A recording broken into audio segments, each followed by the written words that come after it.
We've established that the siege is the last resort, but today we're looking at why.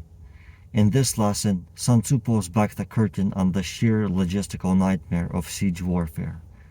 Whether you're an ancient general building wooden towers or a modern commander deploying thermobaric artillery, the problem is the same. Sieges are black holes for time, money, and momentum. Sun Tzu is obsessed with time. He warns that it takes 3 months to prepare equipment and another 3 months to reach the battlements. Whether that's 6 months total or a staggered process, the point is clear. A siege is the death of speed. The world saw this play out in real time. What was meant to be a rapid special military operation hit a brick wall at the Azovstal steelworks. The siege lasted nearly 3 months, from February to May. Those 90 days were a gift to the rest of Ukraine, allowing them to fortify Kyiv and the Donbas while the Russian momentum evaporated in the streets of a single city. As Sun Tzu warned, while you prepare your mounds, the rest of the war is passing you by. A siege is essentially the creation of a temporary wall around a center of habitation. You are trying to suffocate a city by cutting off its air, food, and communication.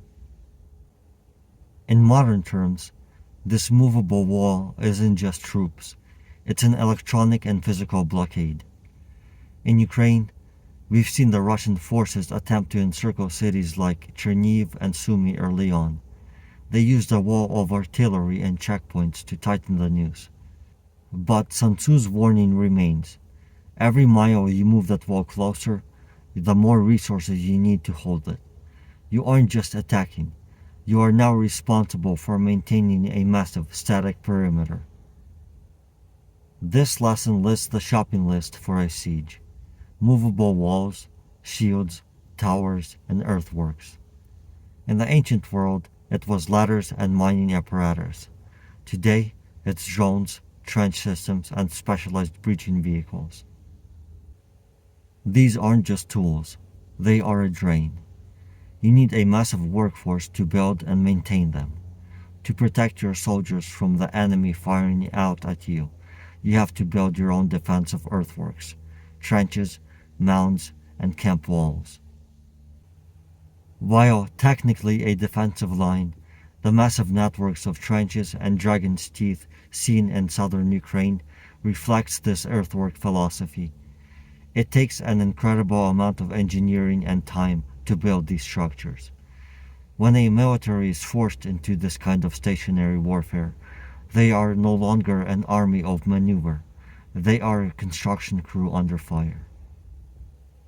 This leads to the most dangerous part of this lesson, the war tip. If you must move to a siege, you must allow enough time and money. Sun Tzu warns that the biggest killer in a siege isn't the enemy, it's the general's own irritation. When a leader sees 3 months turn into 6, and 6 months turn into a year, they lose their cool. They launch ants against the walls in a desperate attempt to end it. The result? Mass casualties, and the town remains untaken. Siege warfare is a test of patience that most leaders fail. It's expensive, it's slow, and it's a logistical vacuum. If you find yourself building mounds and mining walls, you've already lost the most valuable asset in war, the initiative. Remember, the best wall to break is the one in the enemy's mind, not the one made of stone. To summarize this lesson, the siege is a logistical trap. Time is the enemy. Preparation alone can take a quarter of a year, killing your momentum. The burden of equipment. From ancient towers to modern trench diggers, the tools of the siege require a massive, vulnerable workforce. The psychological toll. The static nature of a siege leads to a commander's irritation, which leads to reckless, suicidal assaults. The lesson for any modern strategist is simple. If you haven't won through politics or maneuver, and you find yourself settling into a siege, you must have the patience of a saint and the treasury of a king. If you lack either, the siege will consume your army long before you ever take the city. As we wrap up this lesson, the message from the scroll of stratagems is loud and clear. The siege is a war of attrition where time is the ultimate casualty.